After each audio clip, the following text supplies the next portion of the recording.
Mister सेठ को सभी हिंदुस्तानी चीज़ों से नफरत थी और उनकी सुंदरी पत्नी गोदावरी को सभी विदेशी चीज़ों से चिढ़।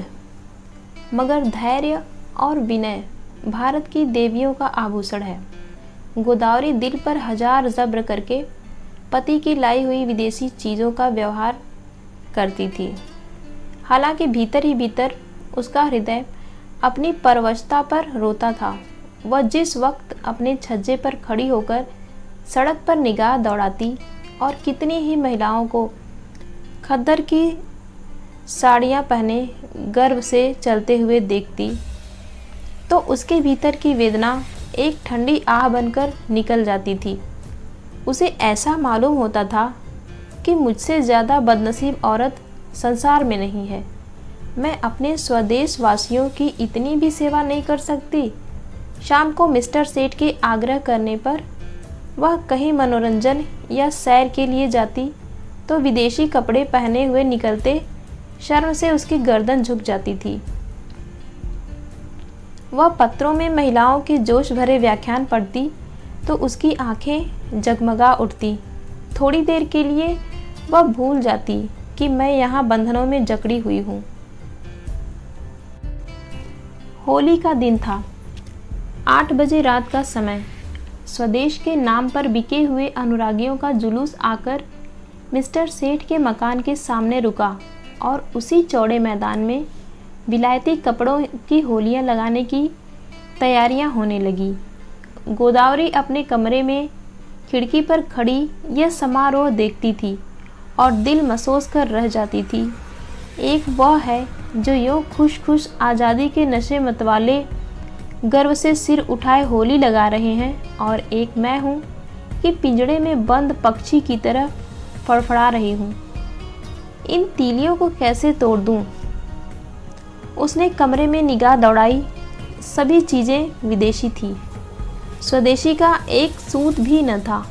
यही चीज़ें वहाँ जलाई जा रही थी और वही चीज़ें यहाँ उसके हृदय में संचित ग्लानि की भांति संदूकों में रखी हुई थी। उसके जी में एक लहर उठ रही थी कि इन चीज़ों को उठाकर उसी होली में डाल दे। उसकी सारी ग्लानि और दुर्बलता जलकर भस्म हो जाए। मगर पति को अप्रसन्नता के भय ने उसका हाथ पकड़ लिया। सहसा मिस्टर सेठ ने आकर अंदर कहा, जरा इन सिरफरों को देखो, कपड़े जला रहे हैं। यह पागलपन, उन्माद और विद्रोह नहीं तो और क्या है? किसी ने सच कहा है, हिंदुस्तानियों के न अक्ल आई है न आएगी।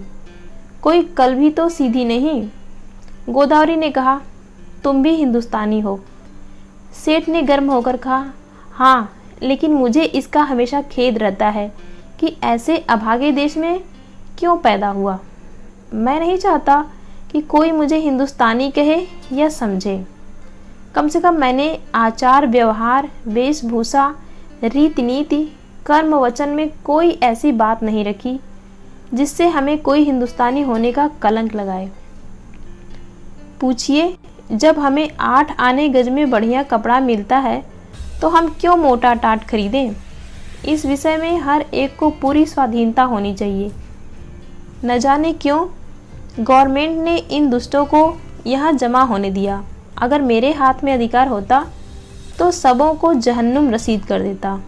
तब आटे दाल का भाव मालूम होता। गोदावरी ने अपने शब्द में तीक्ष्ण तिरस्कार भर के कहा, तुम्हें अपने भाइयों का जरा ख्याल नहीं आता? भारत के सिवा और भी कोई देश है जिस पर किसी दूसरी जाति के शासन हो? छोटे छोटे राष्ट्र भी किसी दूसरी जाति के गुलाम बनकर नहीं रहना चाहते। क्या एक हिंदुस्तानी के लिए यह लज्जा की बात नहीं है कि वह अपने ही भाइयों के साथ अन्याय करे? सेठ ने भौहें चढ़ाकर कहा, मैं इन्हें अपना भाई नहीं समझता। गोदावरी, आखिर तुम्हें सरकार जो वेतन देती है वह इन्हीं की जेब से तो आता है। सेठ, मुझे इससे कोई मतलब नहीं कि मेरा वेतन किसकी जेब से आता है। मुझे जिसके हाथ से मिलता है वह मेरा स्वामी है। न जाने इन दुष्टों को क्या सनक सवार हुई है। कहते हैं भारत आध्यात्मिक देश है। क्या आध्यात्म का यही आशय है कि परमात्मा के विधानों का विरोध किया जाए? जब यह मालूम है कि परमात्मा की इच्छा के विरुद्ध एक पत्ती भी नहीं हिल सकती, तो यह मुमकिन है कि यह इतना बड़ा देश परमात्मा की मर्जी बगैर अंग्रेजों के अधीन हो? क्यों इन दीवानों को इतनी अक्ल नहीं आती कि जब परमात्मा की इच्छा न होगी, कोई अंग्रेजों का बाल भी बांका न कर सकेगा? गोदावरी, तो फिर क्यों नौकरी करते हो? परमात्मा की इच्छा होगी तो आप भोजन मिल जाएगा। बीमार होते हो तो क्यों दौड़े वैद्य के घर जाते हो? परमात्मा उन्हीं की मदद करता है जो अपनी मदद आप करते हैं। सेठ, बेशक करता है, लेकिन अपने घर में आग लगा देना, घर की चीज़ों को जला देना ऐसे काम हैं जिन्हें परमात्मा कभी पसंद नहीं कर सकता।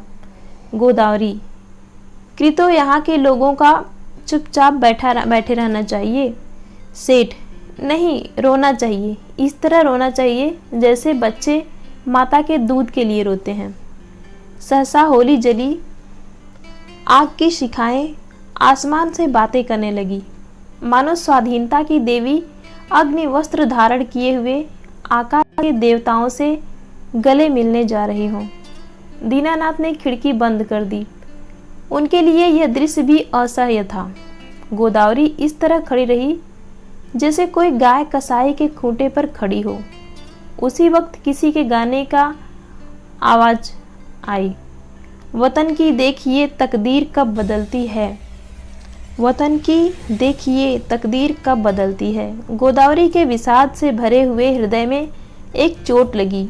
उसने खिड़की खोल दी और नीचे की तरफ झांका। होली अब भी जल रही थी और एक अंधा लड़का अपनी खंजरी बजाकर गा रहा था, वतन की देखिए तकदीर कब बदलती है। वह खिड़की के सामने पहुंचा तो गोदावरी ने पुकारा, ओ अंधे, खड़ा रह। अंधा खड़ा हो गया। गोदावरी ने संदूक खोला पर उसमें उसे एक पैसा न मिला। नोट और रुपए थे, मगर अंधे फकीर को नोट या रुपए देने का सवाल ही न था। पैसे अगर 2-4 मिल जाते तो इस वक्त वह जरूर दे देती, पर वहाँ एक ही पैसा था, वह भी इतना घिसा हुआ कि कहार बाजार से लौटा आया था, किसी दुकानदार ने न लिया था। अंधे को वह पैसा देते हुए गोदावरी को शर्म आ रही थी। वह जरा देर तक पैसे को हाथ में लिए संशय में खड़ी रही, तब अंधे को बुलाया और पैसा दे दिया। अंधे ने कहा, माताजी, कुछ खाने को दे दीजिए, आज दिन भर से कुछ नहीं खाया। गोदावरी, दिन भर मांगता है तब भी तुझे खाने को नहीं मिलता। अंधा, क्या करूं माता, कोई खाने को नहीं देता। गोदावरी, इस पैसे का चबैना लेकर खा ले। अंधा, खा लूँगा माताजी, भगवान आपको खुशी रखे, अब यही सोता हूँ। दूसरे दिन प्रातःकाल कांग्रेस की तरफ से एक आम जलसा हुआ। मिस्टर सेठ ने विलायती टूथ पाउडर विलायती ब्रश से दांतों पर मला, विलायती साबुन से नहाया, विलायती चाय विलायती प्यालियों में पी, विलायती बिस्कुट विलायती मक्खन के साथ खाया, विलायती दूध पिया, फिर विलायती सूट धारण करके विलायती सिंगार मुंह में दबाकर घर से निकले और अपनी मोटरसाइकिल पर बैठ लावर शो देखने चले गए। गोदावरी को रात भर नींद नहीं आई थी। दुराशा और पराजय की कठिन यंत्रणा किसी कोड़े की तरह उसे हृदय पर पड़ रही थी। ऐसा मालूम होता था कि उसके कंठ में कोई कड़वी चीज़ अटक गई है। मिस्टर सेठ का अपने प्रभाव में लाने की उसने वह सब योजनाएं की जो एक रमणी कर सकती है, पर उस भले आदमी पर उसके सारे हाव भाव, मृदु मुस्कान और वाणी विलास का कोई असर न हुआ। खुद तो स्वदेशी वस्त्रों के व्यवहार करने पर क्या राजी हो जाते, गोदावरी के लिए एक खद्दर की साड़ी लाने पर भी सहमत न हुए। यहाँ तक कि गोदावरी ने उनसे कभी कोई चीज़ मांगने की कसम खा ली। क्रोध और ग्लानि ने उसकी सद्भावना को इस तरह विकृत कर दिया जैसे कोई मैली वस्तु निर्मल जल को दूषित कर देती है।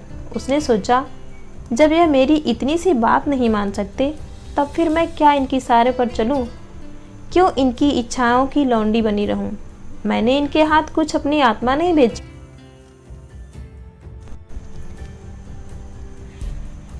अगर आज ये चोरी या गबन करें तो क्या मैं सज़ा पाऊंगी? उसकी सज़ा ये खुद झेलेंगे। उसका अपराध इनके ऊपर होगा। इन्हें अपने कर्म और वचन का अख्तियार है। मुझे अपने कर्म और वचन का अख्तियार। यह अपनी सरकार की गुलामी करे, अंग्रेज़ों की चौखट पर नाक रगड़े। मुझे क्या गरज है कि मैं उनसे उनका सहयोग करूं। जिसमें आत्माभिमान नहीं, जिसने अपने को स्वार्थ के हाथों बेच दिया, उसके प्रति अगर मेरे मन में भक्ति न हो तो मेरा दोष नहीं। यह नौकर है या गुलाम? नौकरी और गुलामी में अंतर है। नौकर कुछ नियमों के अधीन अपना निर्दिष्ट काम करता है। वह नियम स्वामी और सेवक दोनों ही पर लागू होते हैं। स्वामी अगर अपमान करे, अपशब्द कहे, तो नौकर उसको सहन करने के लिए मजबूर नहीं। गुलाम के लिए कोई शर्त नहीं, उसकी दैहिक गुलामी पीछे होती है, मानसिक गुलामी पहले ही हो जाती है। सरकार ने इनसे कब कहा है कि देसी चीज़ें न खरीदो? सरकारी टिकटों तक पर शब्द लिखे होते हैं, स्वदेशी चीज़ें खरीदें। इससे विदित है कि सरकार देसी चीज़ों का निषेध नहीं करती। फिर भी यह महाशय सुरखरू बनने की फिक्र में सरकार से भी 2 अंगुल आगे बढ़ना चाहते हैं। मिस्टर सेठ ने कुछ झेपते हुए कहा, कल न लावर शो देखने चलोगी? गोदावरी ने विरक्त मन से कहा, नहीं, बहुत अच्छा तमाशा है, मैं कांग्रेस के जलसे में जा रही हूँ। मिस्टर सेठ के ऊपर यदि छत गिर पड़ी हो या बिजली का तार हाथ से पकड़ लिया होता तो भी वह इतने बदहवास न होते। आंखें फाड़कर बोले, तुम कांग्रेस के जलसे में जाओगी? हाँ, जरूर जाऊंगी। मैं नहीं चाहता कि तुम वहाँ जाओ। अगर तुम मेरी परवाह नहीं करते तो मेरा धर्म नहीं कि तुम्हारी हर एक आज्ञा का पालन करूं। मिस्टर सेठ ने आंखों में विष भरकर कहा, नतीजा बुरा होगा। गोदावरी मानो तलवार के सामने छाती खोल कर बोली, इसकी चिंता नहीं, तुम किसी के ईश्वर नहीं हो। मिस्टर सेठ खूब गर्म पड़े, धमकियां दी, आखिर मुंह फेर कर लेटे रहे। प्रातःकाल लावर शो जाते समय भी उन्होंने गोदावरी से कुछ न कहा। गोदावरी जिस समय कांग्रेस के जलसे में पहुंची तो कई हजार मर्दों और औरतों का जमाव था।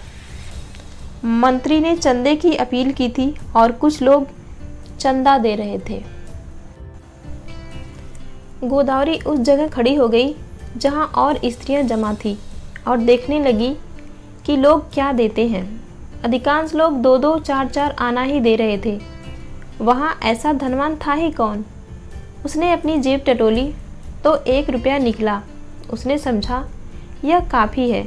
इसी इंतज़ार में थी कि झोली सामने आवे तो उसमें डाल दूं। सहसा वही अंधा लड़का जिसे कि उसने पैसा दिया था न जाने किधर से आ गया और ज्यों ही चंदे की झोली उसके सामने पहुंची उसने उसमें कुछ डाल दिया। सबकी आंखें उसकी तरफ उठ गईं। सबको कुतूहल हो रहा था कि अंधे ने क्या दिया। कहीं 1 आधा पैसा मिल गया होगा। दिन भर गला फाड़ता है, तब भी तो उस बेचारे को रोटी नहीं मिलती। अगर यही गाना पिशवाज और साज के साथ किसी महफिल में होता तो रुपए बरसते, लेकिन सड़क पर गाने वाले अंधे की कौन परवाह करता है। झोली में पैसा डालकर अंधा वहाँ से चल दिया और कुछ दूर जाकर गाने लगा, वतन की देखिए तकदीर कब बदलती है। सभापति ने कहा, मित्रों देखिए, यह वह पैसा है जो एक गरीब अंधा लड़का इस झोली में डाल गया है। मेरी आंखों में इस 1 पैसे की कीमत किसी अमीर के 1000 रुपये से कम नहीं। शायद यही गरीब की सारी विसात होगी। जब ऐसे गरीबों की सहानुभूति हमारे साथ है तो मुझे सत्य की विजय में संदेह नहीं मालूम होता। हमारे यहाँ क्यों इतने फ़कीर दिखाई देते हैं? या तो इसलिए कि समाज में इन्हें कोई काम नहीं मिलता या दरिद्रता से पैदा हुई बीमारियों के कारण यह अब इस योग्य ही नहीं रह गए कि कुछ काम करें, या भिक्षावृत्ति ने इनमें कोई सामर्थ्य ही नहीं छोड़ी। स्वराज्य के सिवा इन गरीबों का अब उद्धार कौन कर सकता है। देखिए वह गा रहा है, वतन की देखिए तकदीर कब बदलती है। इस पीड़ित हृदय में कितना उत्सर्ग। क्या अब भी कोई संदेह कर सकता है कि हम किसकी आवाज़ हैं। आप में कौन इस रत्न को खरीद सकता है। गोदावरी के मन में जिज्ञासा हुई, क्या वह वही तो पैसा नहीं है जो रात में मैंने उसे दिया था। क्या उसने सचमुच रात को कुछ नहीं खाया। उसने जाकर समीप से पैसे को देखा जो मेज पर रखा दिया गया था। उसका हृदय धक से हो गया। यह वही घिसा हुआ पैसा था। उस अंधे की दशा, उसके त्याग का स्मरण करके गोदावरी अनुरक्त हो उठी। कांपते हुए स्वर में बोली, मुझे आप यह पैसा दे दीजिए, मैं 5 रुपए दूंगी। सभापति ने कहा, एक बहन इस पैसे के दाम 5 रुपए दे रही हैं। दूसरी आवाज़ आई 10 रुपए। तीसरी आवाज़ आई 20 रुपए। गोदावरी ने इस अंतिम व्यक्ति की ओर देखा। उसके मुख पर आत्माभिमान झलक रहा था, मानो कह रहा हो कि यहाँ कौन है जो मेरी बराबरी कर सके। गोदावरी के मन में स्पर्धा का भाव जाग उठा। चाहे कुछ हो जाए, इसके हाथ में यह पैसा न जाए। समझता है इसने 20 रुपए क्या कह दिए, सारे संसार का मोल ले लिया। गोदावरी ने कहा 40 रुपए। उस पुरुष ने तुरंत कहा 50 रुपए। हजारों आंखें गोदावरी की ओर उठ गईं, मानो कह रही हो, अब की आप ही हमारी लाज रखिए। गोदावरी ने उस आदमी की ओर देखकर धमकी से मिले हुए स्वर में कहा 100 रुपए। धनी आदमी ने भी तुरंत कहा 120 रुपए। लोगों के चेहरे पर हवाइयाँ उड़ने लगी।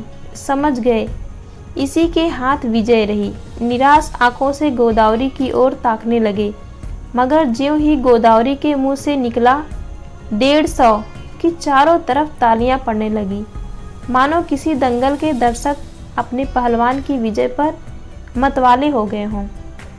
उस आदमी ने फिर कहा 250। गोदावरी बोली 200। फिर चारों तरफ तालियां पड़ी। प्रतिद्वंदी ने अब मैदान से हट जाने में ही अपनी कुशल समझी। गोदावरी विजय के गर्व पर नम्रता का पर्दा डाले हुए खड़ी थी और हजारों शुभकामनाएं उस पर फूलों की तरह बरस रही थीं।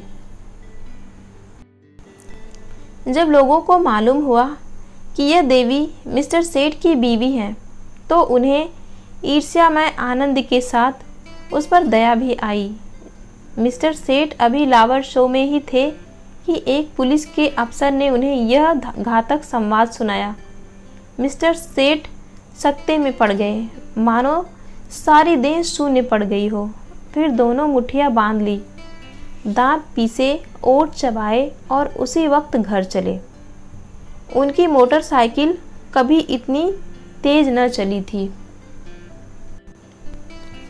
घर में कदम रखते ही उन्होंने चिंगारियों भरी आंखों से देखते हुए कहा, क्या तुम मेरे मुंह में कालिक पुतवाना चाहते हो।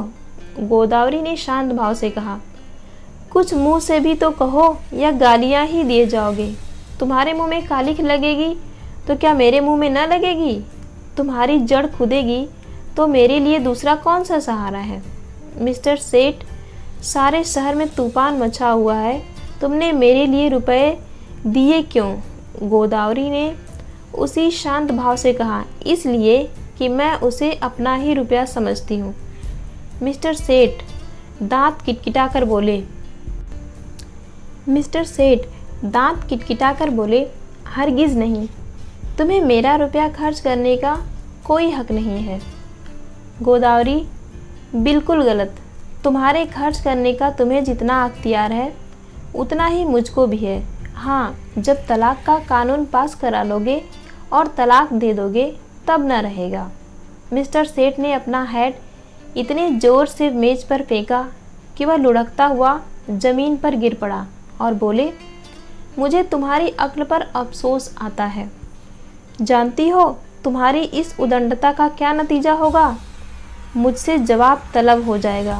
बतलाओ क्या जवाब दूंगा, जब यह जाहिर है कि कांग्रेस सरकार से दुश्मनी कर रही है तो कांग्रेस की मदद करना सरकार के साथ दुश्मनी करनी है। तुमने तो नहीं की कांग्रेस की मदद, तुमने तो की, इसकी सज़ा मुझे मिलेगी या तुम्हें? अगर मैं चोरी करूं तो क्या तुम जेल जाओगे? चोरी की बात और है और यह बात और है। तो क्या कांग्रेस की मदद करना चोरी या डाके से भी बुरा है? हाँ, सरकारी नौकर के लिए चोरी या डाके से भी बुरा है। मैंने यह नहीं समझा था। अगर तुमने यह नहीं समझा था तो तुम्हारी ही बुद्धि का भ्रम था। रोज़ अखबारों में देखती हो फिर भी मुझसे पूछती हो।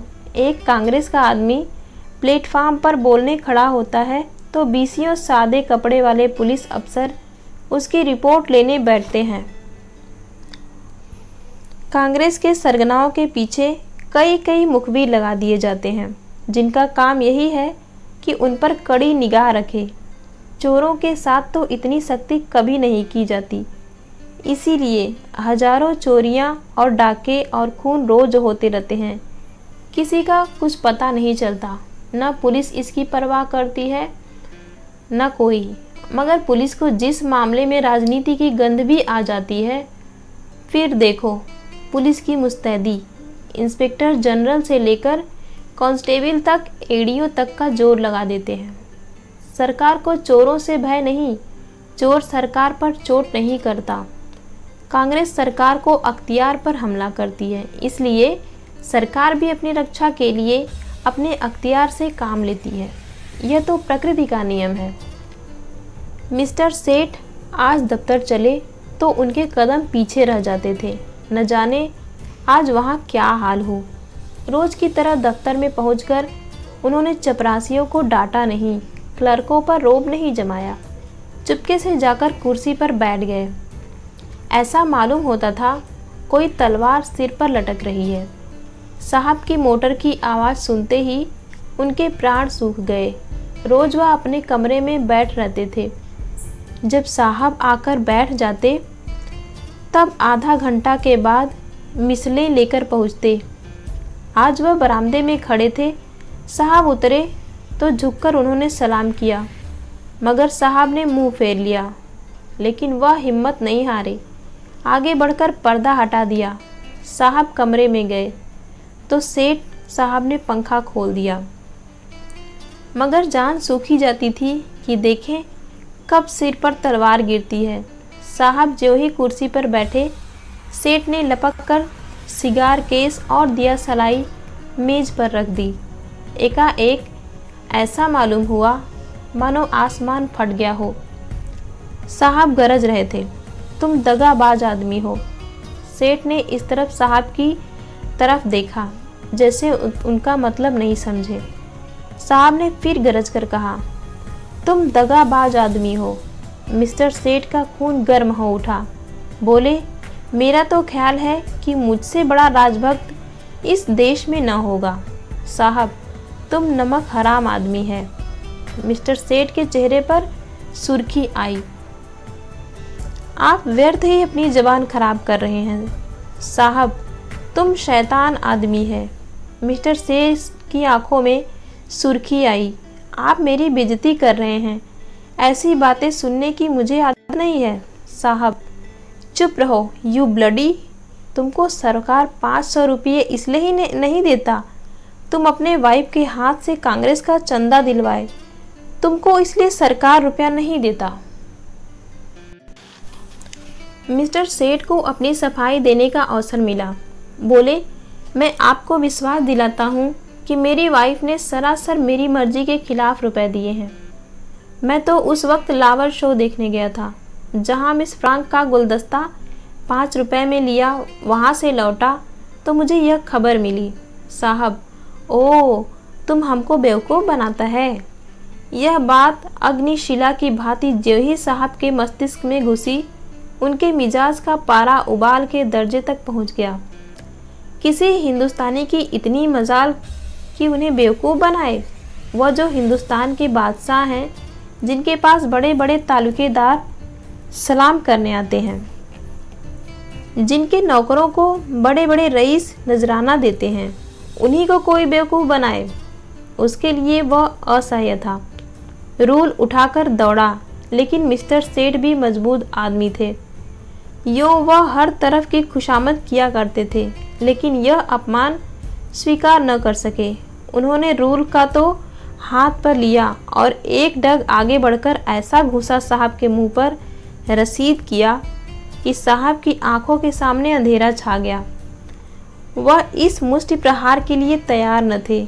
उन्हें कई बार इसका अनुभव हो चुका था कि नेटिव बहुत शांत, दब्बू और गमखोर होता है। विशेषकर साहबों के सामने तो उनकी जबान तक नहीं खुलती। कुर्सी पर बैठकर नाक का खून पोंछने लगा। फिर मिस्टर सेठ के उलझने की उसकी हिम्मत नहीं पड़ी, मगर दिल में सोच रहा था, इसे कैसे नीचा दिखाऊं। मिस्टर सेठ भी अपने कमरे में आकर इस परिस्थिति पर विचार करने लगे। उन्हें बिल्कुल खेद न था, बल्कि वह अपने साहस पर प्रसन्न थे। इसकी बदमाशी तो देखो कि मुझ पर रूल चला दिया। जितना दबता था उतना ही दबाया जाता था। मेम यारों के लिए घुमा करती हैं, उससे बोलने की हिम्मत नहीं पड़ती। मुझसे शेर बन गया। अब दौड़ेगा कमिश्नर के पास, मुझे बर्खास्त कराए बगैर न छोड़ेगा। ये सब कुछ गोदावरी के कारण हो रहा है। बेइज्जती तो हो ही गई, अब रोटियों को भी मुहताज होना पड़ा। मुझसे तो कोई पूछेगा भी नहीं। बर्खास्तगी का परवान आ गया। अपील कहाँ होगी? सेक्रेटरी है हिंदुस्तानी, मगर अंग्रेज़ों से भी ज़्यादा अंग्रेज। होम मेंबर भी हिंदुस्तानी है, मगर अंग्रेज़ों के गुलाम। गोदावरी के चंदे का हाल सुनते ही उन्हें जूड़ी चढ़ आएगी। न्याय की किसी से आशा नहीं। अब यहाँ से निकल जाने में ही कुशल है। उन्होंने तुरंत एक इस्तीफ़ा लिखा और साहब के पास भेज दिया। साहब ने उस पर लिख दिया, बर्खास्त। दोपहर को जब मिस्टर सेठ मुंह लटकाए हुए घर पहुँचे तो गोदावरी ने पूछा, आज जल्दी कैसे आ गए? मिस्टर सेठ धड़कती हुई आंखों से देखकर बोले, जिस बात पर लगी थी वह हो गई, अब रो, सिर पर हाथ रख के।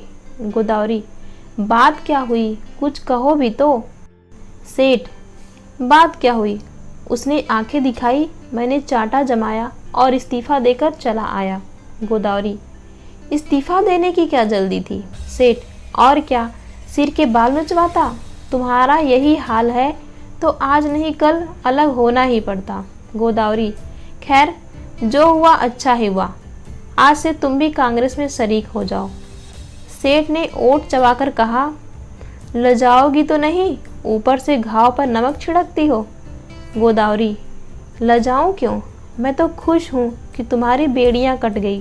सेठ, आखिर कुछ सोचा है? काम कैसे चलेगा? गोदावरी, सब सोच लिया है, मैं चलकर दिखा दूंगी। हाँ, मैं जो कुछ कहूँ वह तुम किए जाना। अब तक मैं तुम्हारे इशारे पर चलती थी, अब से तुम मेरे इशारे पर चलना। मैं तुमसे किसी बात की शिकायत न करती थी, तो तुम जो कुछ खिलाते थे खाती थी, जो कुछ पहनाते थे पहनती थी, महल में रखते महल में रहती, झोपड़ी में रखते झोपड़ी में रहती। उसी तरह तुम भी रहना। जो काम करने को कहूँ वह करना, फिर देखो कैसे काम नहीं चलता। बड़प्पन सूट बूट और ठाक बाट में नहीं है। जिसकी आत्मा पवित्र हो वही ऊंचा है। आज तक तुम मेरे पति थे, आज से मैं तुम्हारा पति हूँ। सेठ जी उसकी ओर स्नेह सी आंखों से देखकर हंस पड़े। तो इतनी सी थी ये कहानी, और अगर आपको ये कहानी पसंद आई हो तो इसे आप अपने दोस्तों के साथ शेयर कीजिए और चैनल को सब्सक्राइब कीजिए और कमेंट करके ये ज़रूर बताइए कि आपको ये कहानी कैसी लगी। तो मिलते हैं फिर एक नई कहानी के साथ, और अभी के लिए बाय बाय।